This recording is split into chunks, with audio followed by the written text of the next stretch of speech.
First robo lady जिन्होंने पाकिस्तान में पहला जो है वो रोबोट इंट्रोड्यूस कराया अपने स्कूल से, हैप्पी पैलेस से। तो चले मैडम सदर की तरफ चलती हूँ और इस प्रोग्राम के हवाले से इनसे तफसीलात जानते हैं कि इस प्रोग्राम को मुनक़्क़िद करने का क्या मकसद है। कैसे हैं आप?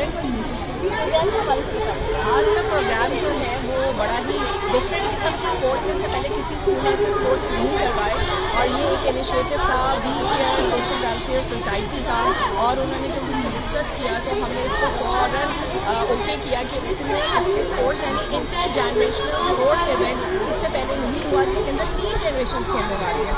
और आज हमने देखना है कि कौन सी जनरेशन में है दम और कौन जीतने वाला है।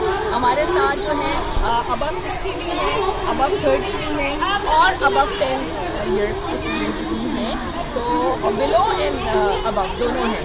तो देखते हैं कि आज कौन जीतता है। छोटे छोटे बच्चे आप देख रहे हैं कि जा रहे हैं अपने गेम्स के लिए, और आई एम श्योर कि ये अपनी नौयत का एक बेहतरीन स्पोर्ट्स होगा जिसके अंदर हमने जनरेशन गैप को ख़त्म करने की कोशिश की। Thank you so much.